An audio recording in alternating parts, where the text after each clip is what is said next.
우리 지난 시간에 1장 말씀을 통해서 믿음의 선한 싸움을 싸울 것을 권고받았던 것을 기억합니다. 특별히 신앙과 복음과 교회를 혼탁하게 만드는 다른 교훈, 다른 복음들을 대적해서 담대하고 또 분명하게 믿음의 선한 싸움을 싸울 것을 권고했던 것을 기억합니다.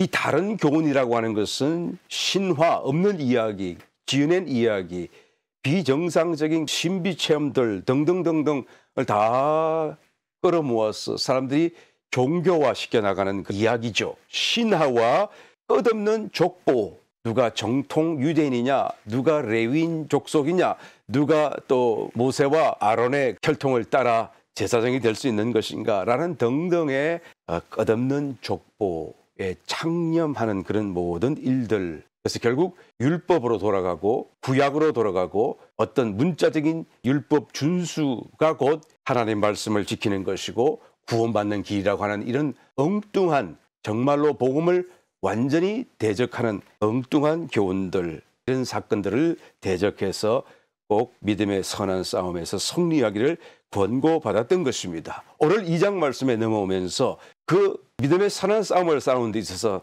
가장 필요한 것이 무엇이냐? 첫 번째로 올바른 지식이나 변론이 아니라 기도하는 일이다라는 것을 말씀해 주고 있는 것을 우리가 보게 됩니다. 이 모든 기도의 선한 싸움의 방법 중에서 가장 중요하고 가장 시급하고 가장 강력한 것이 기도이다라는 것으로 이 2장 말씀을 시작해 주고 있는 것을 보게 됩니다.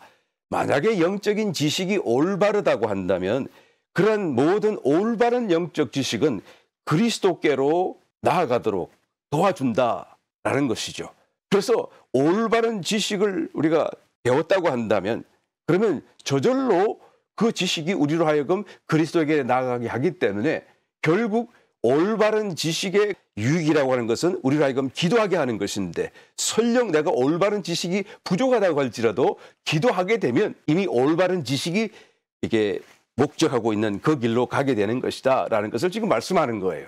성경의 주제가 그리스도 아닙니까?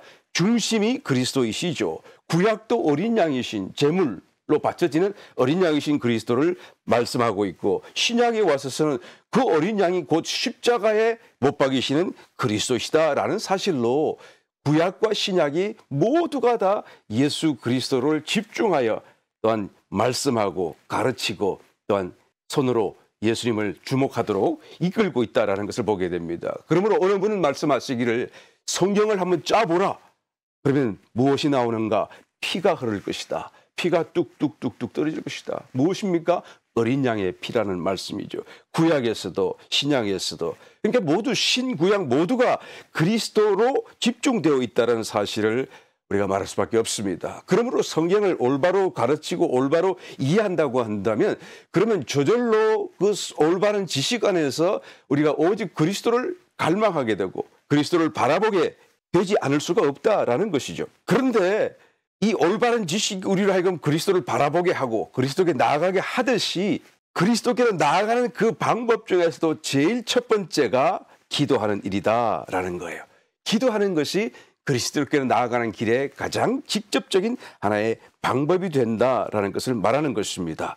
누구든지 그리스도를 향하여 나아가기만 한다면 그런 많은 설명이나 교훈이 비록 없다고 할지라도 자연히 성경이 말씀하시는 그 부분을 완성하게 될 것입니다. 이 말씀을 오해해서는 안 돼요. 그러니까 별로 공부하지 않아도 되고 별로 어떤 올바른 지식이 충분히 없어도 괜찮다는 말씀이 아니죠. 그것이 더 충분하다고 한다면 더 강력하게 더 확신을 가지고 더 분명하게 기도할 수가 있겠지요. 그러나 그것이 설령 부족하다고 할지라도 자기가 마음을 작정하고 하나님을 찾는 기도로 나아간다고 한다면 비록 부족할지라도 여전히 이와 같은 구원을 완성하는 놀라운 축복 가운데 들어갈 수 있게 된다라는 것입니다. 그리고 자기가 설령 올바른 지식이 부족하고 올바른 어떤 교훈을 다 받지 못했다고 할지라도 그러나 다른 교훈, 다른 복음을 들었을 때 왜 그것이 잘못되었고 왜 그것이 틀렸는지를 분명하게 알 수 있게 되고 또 스스로가 자연스럽고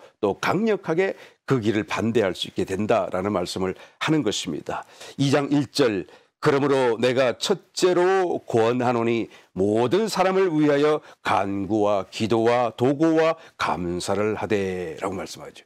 그러니까 간구라고 하는 것은 특별한 기도죠. 뭔가 특별한 필요를 위하여 하는 기도가 간구.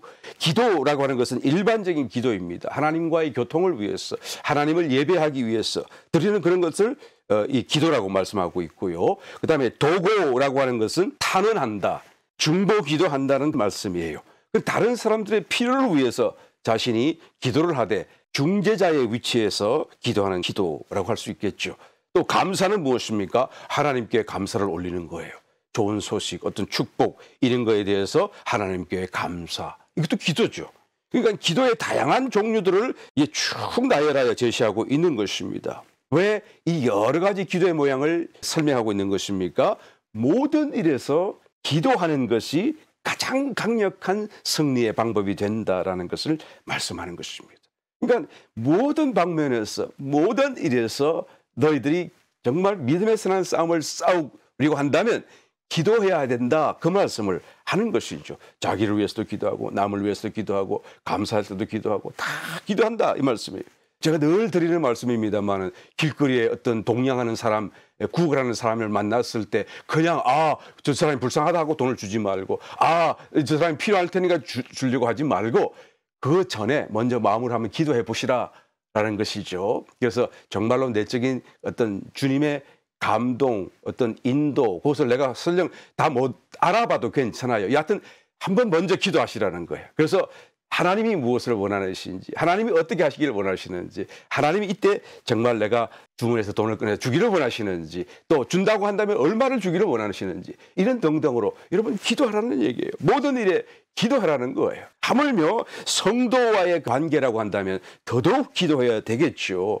더 중요한 일이기 때문에 그래요. 그러니까 무슨 일이든지 그냥 해서는 안 됩니다. 그냥 뭔가 도움이 필요하다고 해서 그래 도와줘야지, 착한 일이니까 도와줘야지 라고 하려고 하지 마시란 말씀입니다. 먼저 기도해보라는 거예요. 돕지 말라는 말이 아니라 먼저 기도해보라는 것입니다.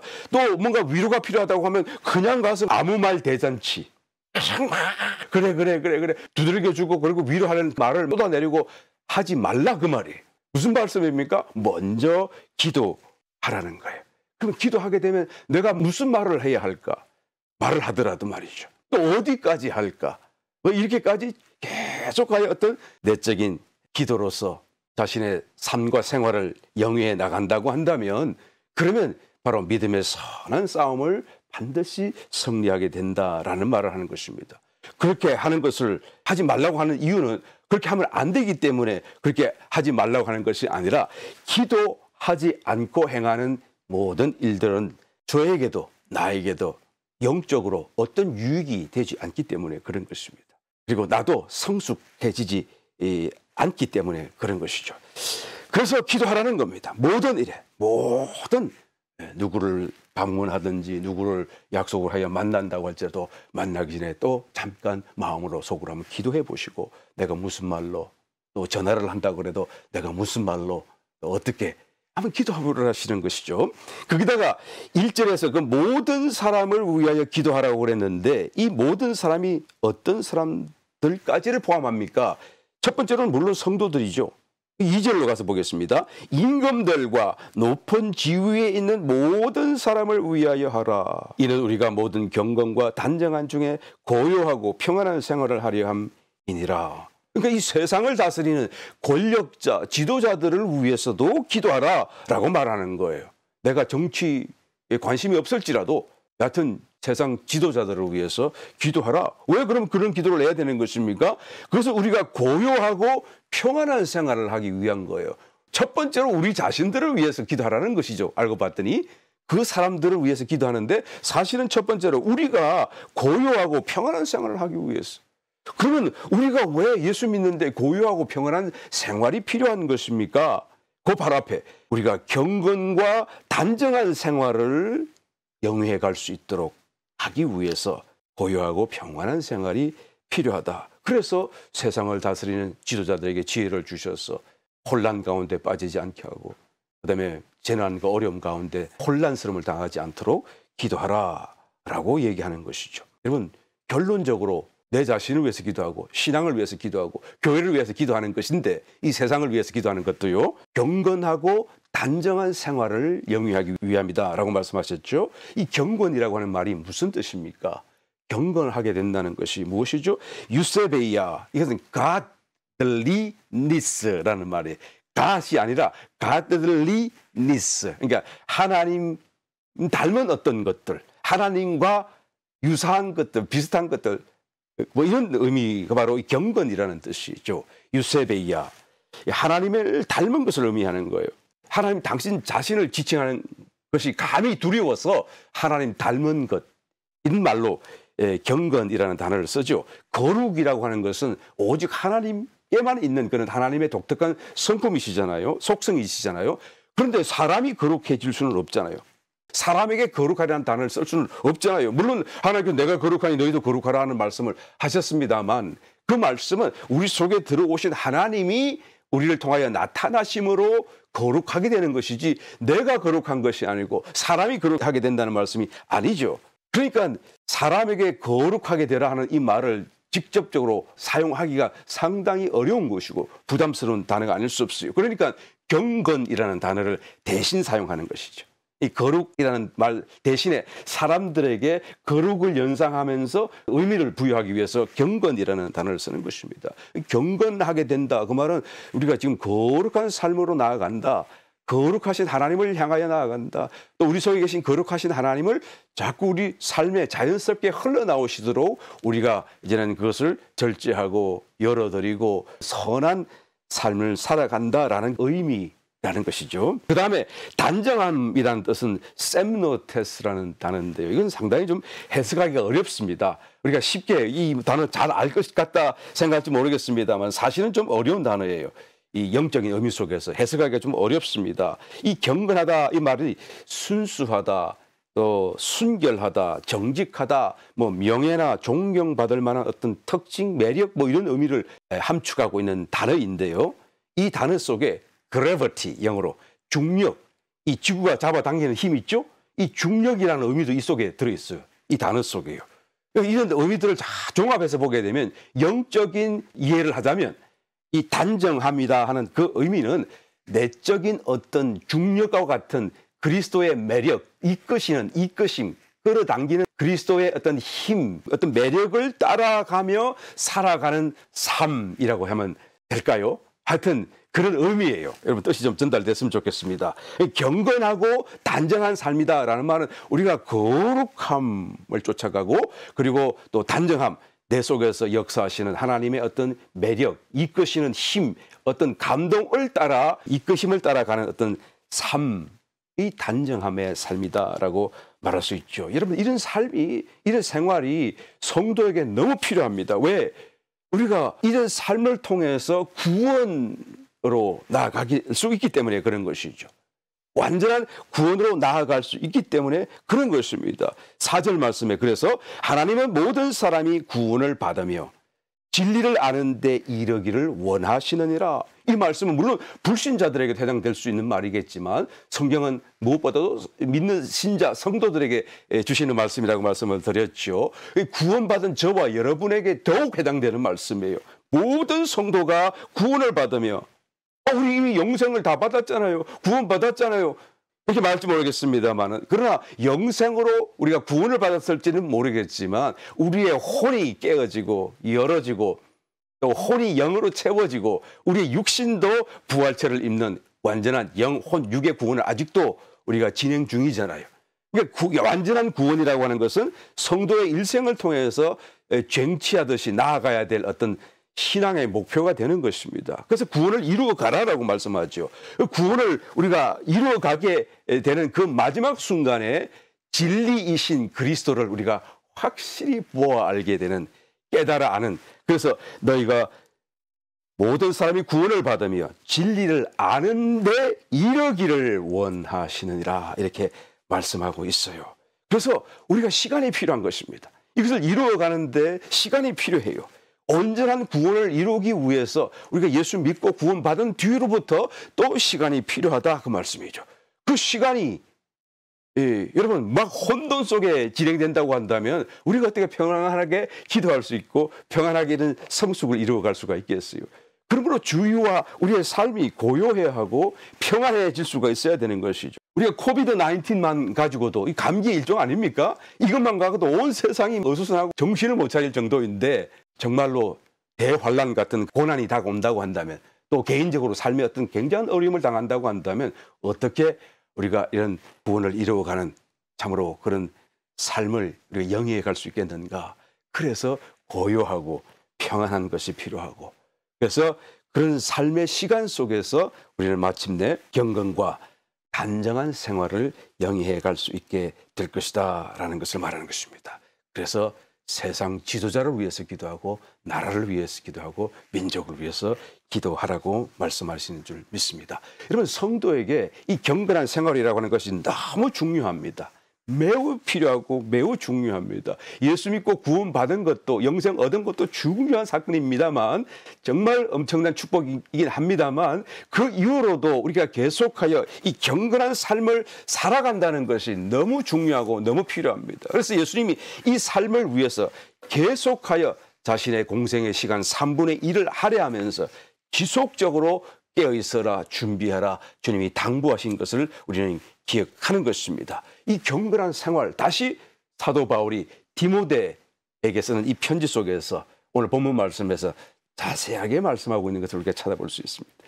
한번 볼까요? 2장 8절 그러므로 각 처에서 남자들이 분노와 다툼이 없이 거룩한 손을 들어 기도하기를 원하노라. 첫 번째로 남자 성도들에게 권고를 하시는 것이죠.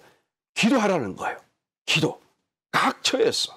여기서 기도하기를 원하노라 하는 이 원한다는 이 단어가요. I will 이라는 뜻이에요. will.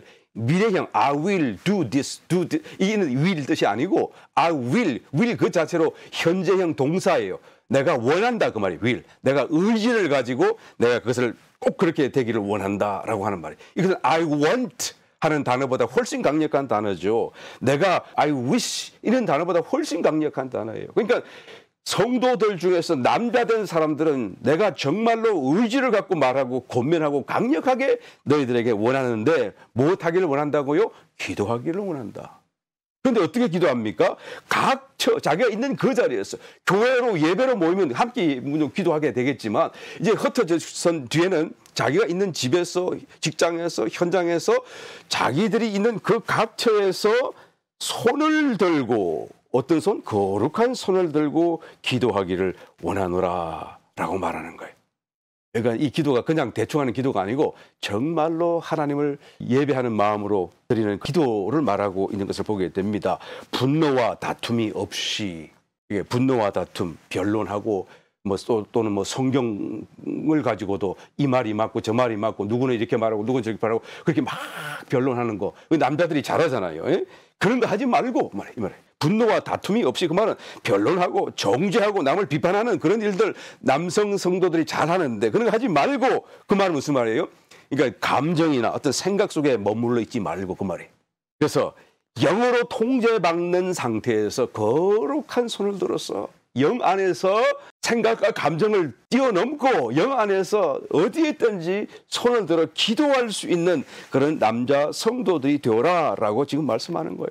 생각만 해도 이 담임 목사로서 가슴이 벅차지 않을 수 없어요. 우리 교회 남자 성도들이 다 어디에 가든지 막 손 들고 다 기도하고 막 손 들고 이렇게 하나님을 할렐루야 찬양한다는 모습을 상상하기만 해도 정말 담임자로서 얼마나 가슴이 벅차오르는지 몰라요.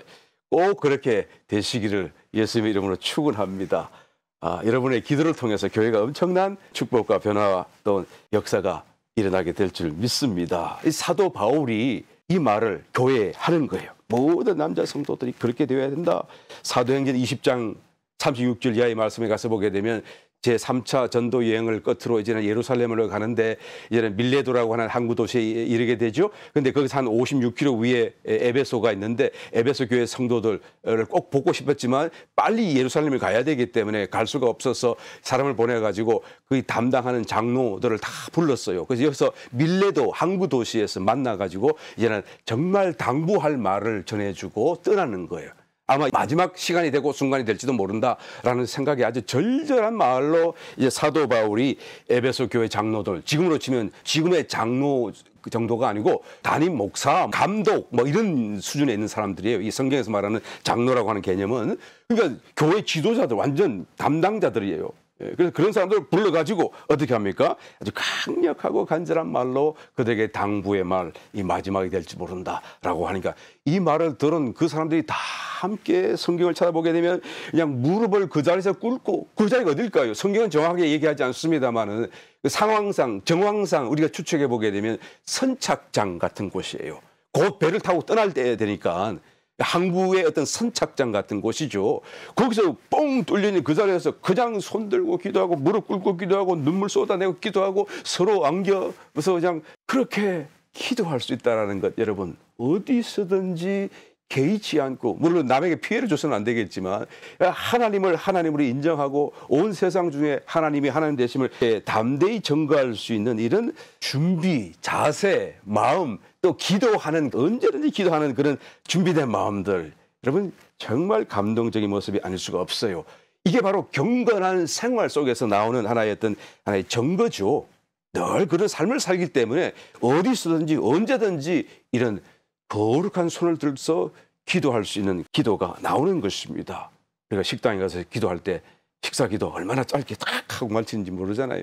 남이 볼까 봐서 얼른, 또 식사 기도하면은 뭐 짧게 해주면은 막 기도 잘했다 그러고, 조금만 기도가 길어지면은 머리가 딴절부절하고, 그러니까 식사를 앞에 두고도 정말 마음을 다해서 거룩한 마음으로, 정말 감사한 마음으로 우리가 기도할 수 있어야 되지 않겠어요? 우리 기도가 좀 달라져야 될 것이라고 저는 말씀드립니다.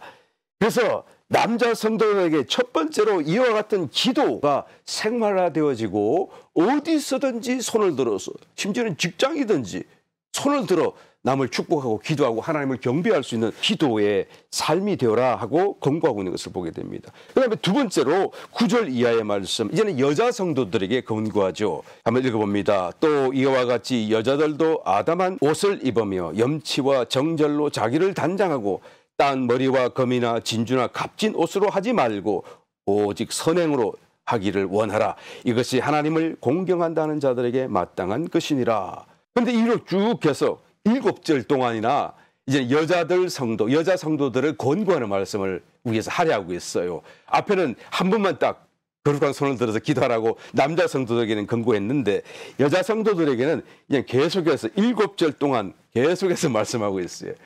이 말씀은 그러니까 여자 성도들이 잘 못하고 있기 때문에 그런 것이 아니라 그만큼 중요하다라는 말씀이 되고, 또 더 애정 어린 권고, 또 어떤 길을 제시하는 사도의 마음이다라고 저는 생각합니다. 어떻게 합니까? 아주 세세하게 설명하고 있어요. 아담한 옷, 이것은 정숙하고 단정한 그런 옷차림을 얘기하겠죠. 예, 이것은 설명하지 않아도 여러분 잘 알죠. 옷이 막 흐트러지고 막 이런 게 아니라 딱 단정하고, 그런 정숙한 모습. 그다음에 염치라고 하는 건 정말 중요한 하나의 어떤 주제가 아닐 수 없습니다. 부끄러움을 아는 것이죠. 부끄러운 줄을 아는 것이죠. 요즘에는 부끄러운 줄을 모르는 사람이 너무 많아요. 그런데 여자로서 부끄러움을 모른다고 한다면 이건 더 난감한 일이다. 여자는 남자에 비해서 가려야 될 게 더 많단 말이에요. 명예를 아는 것이 염치라는 것이고요. 그다음에 정절이라고 하는 것은 마음의 건전함, 사리분별, 그래서 자제하고 또 마음을 평정시키는, 이 말은 우리가 뭐 지조를 지키고 절개를 지키고 그런 개념이 아니에요. 이 단어는 우리가 오해하시면 안 돼요. 정절이라는 말이 그런 말이 아닙니다. 이 문자적으로 보게 되면, 이 단어를 문자적으로 보게 되면 자기 정신, 제정신, 그런 말이죠. 제 정신을 차리고 산다 그 말이에요. 이 정절을 지킨다는 말은 흥청망청 사람이 실성한 사람 같이 사는 게 아니라 제 정신을 딱 차리고 잘 사리분별을 하면서 사는 모습을 정절을 가진 모습이라고 얘기하는 것입니다. 11절, 여자는 1절 순종함으로 종용히 배우라. 여자의 가르치는 것과 남자를 주관하는 것을 허락지 아니하노니 오직 종용할지니라. 종용, 이 말은 조용히 있으라 이 말이에요. 조용, keep silent. 조용히 있어서, 교회에서도 조용히 있어서 듣고 순종하고 배우려고 해라. 나서서 뭘 하려고 하지 말라. 그런 말을 하는 거예요. 이 여자의 가르치는 것을 내가 허락하지 아니한다. 사도가 하나님의 이름으로 권세를 가지고 여자는 가르치지 말라라고 딱 말을 하는 거예요. 그러면 여자는 교회 가운데 구역장으로 세도 안 되고 주일학교 교사도 하면 안 되고, 그럼 여자 목사는 더더군다나 안 되겠네요? 라고 우리가 생각하지 않습니까? 그런 말이 아니에요. 잘 이해해야 됩니다. 이 말이 그런 말이 아닙니다. 예수님이 나귀를 타고 예루살렘 입성하실 때에 제자들이 그 나귀 위에 자기 겉옷을 덮고 그다음에 길바닥 위에도 자기 겉옷을 벗어서 호산나 왕 메시아 입성을 환영한다고 환호할 때 옆에 있던 종교인들이 바리새인들이 그런 소리 하지 말라고 다고치면서 예수님께도 따지면서 당신의 제자들 좀 조용하게 하라. 시켜라. 그러니까 예수님이 뭐라고 대답하셨습니까? 누가복음 19장 40절에 가서 보게 되면 내가 너희에게 말하노니 만일 이 사람들이 잠잠하면 돌들이 소리 지르리라. 그러니까 이 세상 모든 만물이 하나님이 하나님 대신 예수님이 하나님이신 것을 또한 선포하고 환영하고 고백하고 이런 일들, 복음을 전하고 말하고 가르치는 이런 일들 사람이 안 하면 돌들이라도 하게 될 것이다. 그 말씀이에요. 구역장이고 뭐 주일학교 교사고 뭐 여자가 목사로든지 여하튼 하나님 말씀을 전하고 선포하고 복음을 전하는 일에는 여러분 더 해야 돼요. 더 남녀의 구분 없이 누구든지 우리가 만약에 안 하면 돌들이라도 소리친다. 지금 주님 말씀하지 않아요. 그런데 그러면 여자에 가르치는 것을 허락하지 않는다는 말씀은 무슨 뜻입니까? 그 말씀과 더불어 남자를 주관하는 것이라는 이 단어를 이 뜻을 함께 두고 생각해 보게 되면 우리가 좀 더 명확하게 이 뜻을 이해할 수가 있습니다. 다만 그냥 가르치는 정도가 아니라 교리적으로든지 아니면 성경 해석을 일반적인 해석이 아닌 새로운 해석으로 이제 닥트린, 그죠? 교의적인, 교리적인 아주 중대한 사안에 있어서 이 성경 말씀은 이 뜻이 아니고 이 뜻입니다라고 이렇게 탁 가르치는 무슨 뜻인지 아시겠죠, 여러분? 이것은 사도들에게나 있는 것이고 성경을 제대로 해석할 수 있고 또한 이 성경의 의미를 제대로 성경이라고 권위를 가지고 인정할 수 있는 그런 위치에 있는 사람들이 하는 것이지 여성들이 해서는 안 된다라는 것을 말하는 것입니다. 그럼 또 어떤 분은 질문할지 몰라요. 아이고 그래도 여성들이 더 잘 깨달을 수도 있지 않는가? 또 어떤 사람은 남자보다 여자가 더 똑똑한 여자도 얼마든지 있지 않은가? 또 여성들이 가르칠 때 더 잘 가르칠 수도 있지 않은가? 예, 물론 맞습니다만 그러나 여기서는 어떤 남자와 여자의 능력 때문에 그렇게 하지 말라고 말씀하는 것이 아니에요. 사도의 이 말씀은 하나님이 세워놓으신 그 창조 원리에 속한 문제죠. 하나님이 창조하실 때에 어떤 원칙과 원리 속에서 이렇게 남자를 먼저 만드셨고 여자를 뒤이어 만드셨고 또 남자를 이 여자의 머리로 이렇게 만들어 놓으신 이런 창조 원리에 속한 문제를 지금 사도 바울이 말씀하시는 것입니다. 그래서 고린도전서 11장에도 여성들이 머리에 뭐 쓰는 문제, 그 문제를 자세하게 다루고 있죠. 교회 가운데 들어왔을 때 머릿속에 뭘 여자들은 써야 한다. 여자가 쓰지 않으면 마치 대머리와 같다. 그래서 여자가 대머리가 되면 어떻게 되죠? 부끄럽잖아요. 남자는 대머리가 돼도 부끄럽지 않는데 왜 여자는 대머리가 되면 부끄러운가요? 머리를 가리우지 않아서 그렇다라는 것을 얘기하는 것이죠. 고린도전서 11장 3절 그러나 나는 너희가 알기를 원하노니 각 남자의 머리는 그리스도요 여자의 머리는 남자요 그리스도의 머리는 하나님이시니라. 그렇죠? 그러니까 여자의 머리는 남자인데 이 남자는 가려져야 되겠죠. 교회 중에서. 나타나면 안 돼요. 여자도 안 되고 남자도 안 되고. 남자의 머리는 그리스도시니까 이 남자는 머리에 뭘 쓰면 안 되죠. 그리스도가 나타나셔야 되니까. 그렇죠? 그러니까 교회 중에 올 때 남자가 머리에 모자를 쓰고 들어왔다고 하면 앉을 때는 모자를 딱 벗어야 된다 그 말을 하는 거예요. 여자는 머리가 짧으면 단발이면 이제 긴 머리는 머리에 뭘 쓴 것과 같은 것으로 성경이 말씀하시니까 만약에 단발일 경우에는 어떻게 하죠? 머리에 모자 같은 것을 쓰는 것이 성령대로의 원칙을 따라가는 모습이다라고 말할 수가 있죠. 여하튼 이것은 마음으로 하시길 바랍니다. 내적으로 하시길 바랍니다. 외적으로 쓰고 안 쓰고 이 문제를 다시 어떤 율례나 율법 같이 만들고서는 안 되고요. 또 이 말씀을 그대로 구약적인 그런 문자 준수의 모습으로 우리가 바꾸어서는 또 안 됩니다. 여러분 잘 이 의미를 이해해 주시기를 바랍니다. 여하튼 그래서 이런 질서, 여자의 머리가 남자라는 개념. 그래서 그 남자 안에 이렇게 종속되어서 가만히 종용이 배우라라고 말씀하시는 거예요. 심지어는 남녀를 처음에 분리해서 둘로 만드셨지만 결국 남자와 여자를 하나가 되어라라고 정해주셨잖아요. 아담과 하와를 아담의 갈비뼈로서 만들었잖아요. 그래서 사실은 둘로 분리된 것 같지만 사실은 분리되어져 있는 하나이죠. 하나예요, 하나. 남자와 여자가 사실은 하나예요. 그래서 이 남자와 여자 속에 우리가 남녀 평등이라는 개념을 적용해서는 안 됩니다. 평등이라고 하는 개념은 남자도 한 개체, 여자도 한 어떤 독립적인 개체로 분리해야 평등하다, 불평등하다 그 말을 할 수 있는 거 아니겠어요? 어떤 분이 그렇게 질문을 해요. 여성 인권 그런 거를 우리가 위해서 투쟁해야 되는 거 아닙니까? 보장해 줘야 되지 않습니까? 여성 상위 시대. 여러분 성경에 여성 인권이라는 말 없어요. 여성 인권 그런 말은 성경에서 사용하지 않습니다. 왜요? 남성 인권도 없어요. 그래서 그런 것입니다. 남성 인권도 없고 여성 인권도 없어요. 왜? 둘 다가 다 하나이기 때문에 그런 것이죠. 여러분 이 말씀을 잘 이해해 주시기를 바랍니다. 그러니까 세속적인 사람들의 개념과 어떤 정의감 이런 것으로 자꾸 성경과 이렇게 여러분 결부시켜서는 안 되고요. 성경은 다른 것이죠. 그런 세속적인 타락한 사람들의 정의와 다른 거예요. 그러니까 벌써 분리하는 것 자체가 평등이다, 불평등이다, 인권이다 어쩌다는 것 자체가 벌써 성경을 떠나는 사건이 되고 만다라는 것이죠. 하나예요. 하나라고요. 그리고 물론 하나이지만 거기는 순수가 있어요. 하나의 몸이지만 순수가 있어요. 하나님의 생명 공급이 흘러가시는 것처럼 물이 위에서 아래로 흐르는 것처럼 생명수가 하나님의 보좌로부터 낮은 곳으로 흘러내리는 것처럼 위에서 아래로 흘러가는 흐름이 있고 그 흐름에 따라 순서가 있는 것이죠. 디모데전서 2장 13절 14절 이는 아담이 먼저 지음을 받고 이와가 그 후며 아담이 꾀임을 보지 아니하고 여자가 꾀임을 보아 죄에 빠졌음이니라. 이게 먼저 지음을 받았 순수가 있고 또 근데 그 순수의 역행에서 오히려 여자가 남자를 앞서서 독립적으로 어떤 선택과 결정을 함으로써 꾀임에 빠지게 되고 범죄하게 되었다.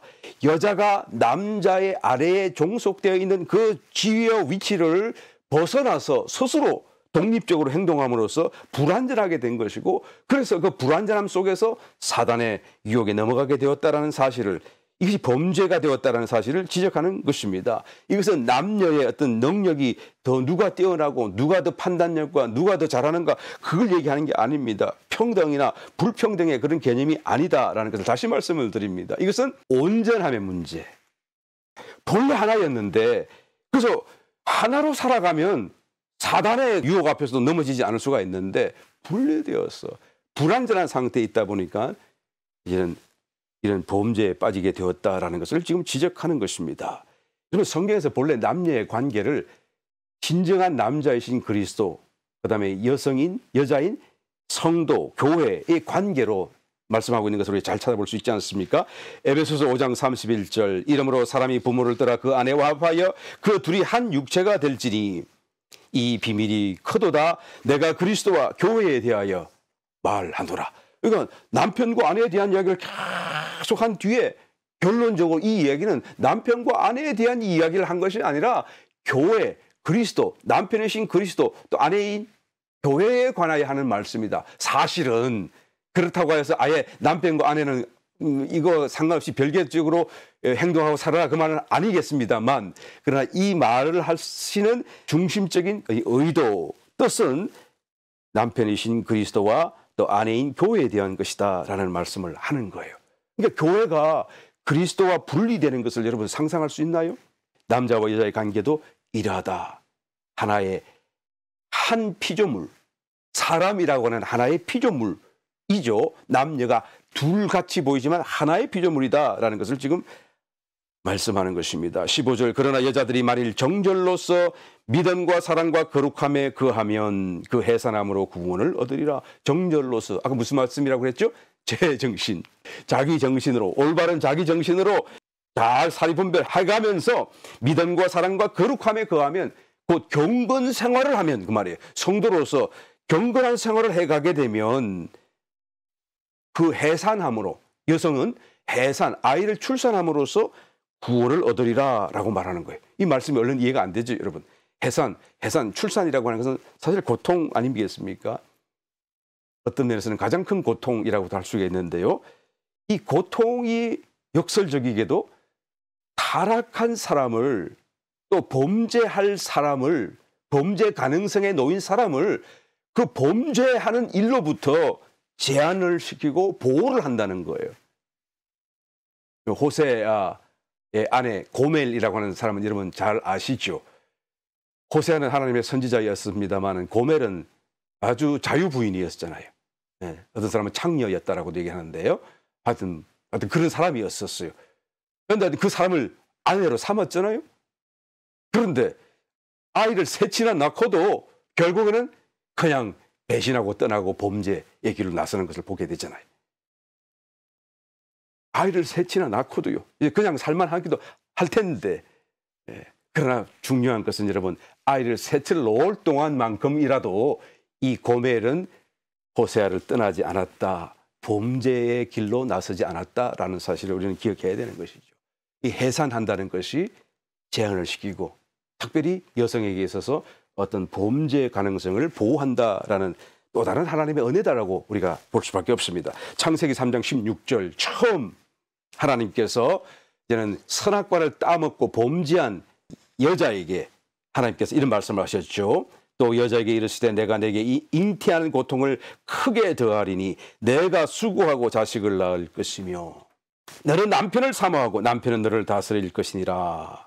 해산 고통은 범죄한 여자에게 대한 어떤 징벌이었지만 사실은 하나님의 긴 안목 속에서 오히려 그를 더 깊은 범죄의 길로 가는 것을 막으시고 제한시키는 또 다른 하나님의 은혜다라는 것을 우리가 이게 신약과 이제 견주어서 보게 되면 깨달아 볼 수가 있는 것입니다. 여러분, 여자 성도에 관한 그런 권고의 말씀을 다시 한번 전체적으로 또 한마디로 요약해 보자고 한다면 그것은 바로 순종이라는 뜻이겠죠. 남편에게 순종. 근데 순종이라는 말씀보다도 복속, 그 말이 더 낫겠네요. 그죠? 순복하여 종속되는. 순종만 하는 것이 아니라 그 속에 종속되어서 하나가 되는 개념으로서 복속이라는 단어가 더 적절하겠습니다. 그렇죠? 아까 좀 전에 읽어드렸던 창세기 3장 16절 말씀, 또 여자에게 이르시되 내가 내게 잉태하는 고통을 크게 더하리니 내가 수고하고 자식을 낳을 것이며 너는 남편을 사모하고 남편은 너를 다스릴 것이니라 라고 말씀하셨는데 여기서 여자가 남편을 사모한다라는 이 말씀이 조금 그 의미가 좀 불분명하죠. 그런데 영어 성경 NLT 성경에서 보게 되면 매우 직설적으로 이 말씀을 번역해놨어요. 이렇게 해놨습니다. And you will desire to control your husband. But he will. 그러니까 your husband죠. Your husband will rule over you. 그러니까 여자는 마음으로 남편을 컨트롤하기를 원하지만 그러나 남편이 너를 다스릴 것이다 라고 하나님이 그렇게 말씀하시는 거예요. 네. 우리 공동번역, 가톨릭과 개신교가 함께 번역했던 공동번역에서도 이 말을 그대로 번역하고 있습니다. 남편을 마음대로 주무르고 싶겠지만 도리어 남편의 손아귀에 들리라. 이렇게 아주 직설적으로 이 말씀을 해석해 놨어요. 이 말씀이 꼭 그대로인지는 아닌지는 모르겠습니다만 여하튼 이런 번역 성경의 그 의미가 아주 충분히 가능성이 있는 말씀이다라고 좀 생각이 되어집니다.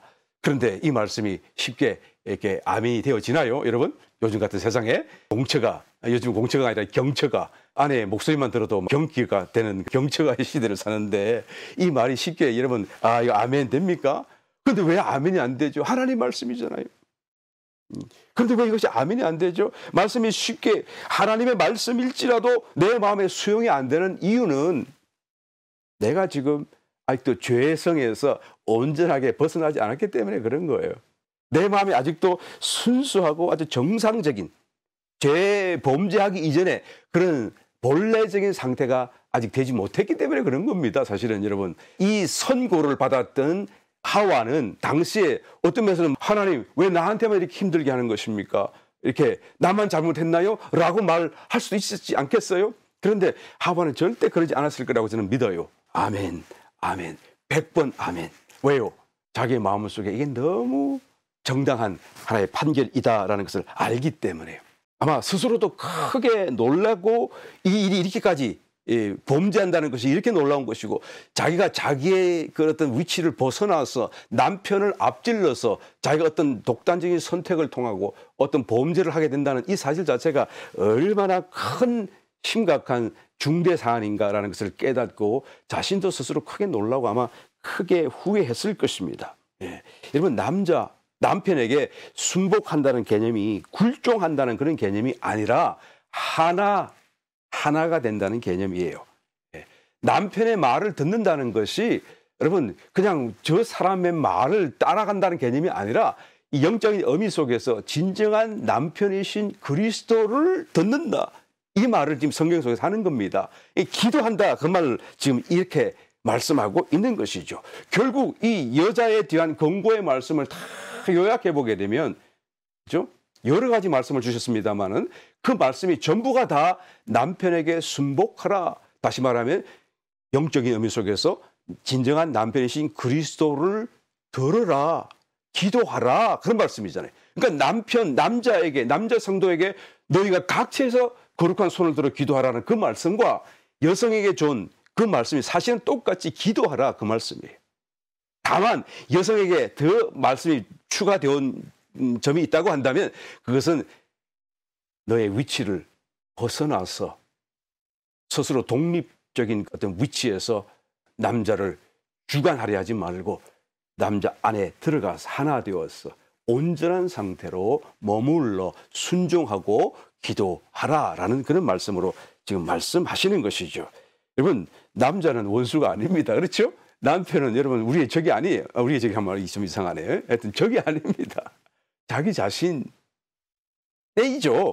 반쪽이니까 또 자기 자신의 머리 부분이 남편이에요. 이게 하나님 만들어 놓으신 창조의 원리, 원칙이죠. 이것이 자꾸 거절되고 반대가 일어난다고 하는 것은 그것은 내 속에 이 저항하는 죄의 본성이 아직도 남아서 그 세계 이 역사이기 때문에 그런 것이죠. 정말로 내 마음에 이런 것이 없이 깨끗한 순수한 마음이라고 한다면 저와 내가 하나라는 개념이 아주 자연스럽고 정말 그렇게 받아들일 수밖에 없을 것입니다. 여러분, 남자가 덜 권고 징계받은 듯한 느낌이 있어서요. 남자 성도로서 오해해서는 안 됩니다. 남자가 뭐 여자보다 또 뭐 특별히 잘한 것이 있나요? 없어요. 여자는 다만 자기 위치를 지키지 않고 떠난 것이 매우 중대한 잘못이긴 했지만 그 사실 외에는 남자가 특별히 여성보다 잘한 것이 없어요. 다 잘못했죠. 그러므로 남자에게 주는 말씀, 여자 성도에게 주시는 말씀 모두가 다 나에게 주시는 말씀이고 저에게 주시는 말씀, 성도에게 주시는 말씀으로 우리가 겸비하게 이 말씀을 따라 잘 순복할 수 있어야 한다라는 것이죠. 한마디로 요약을 하자면 기도의 생활을 더 중대한 위치로 그래서 경건한 삶을 영위할 수 있도록 만들어 가야 된다라는 것을 말씀하시는 거예요.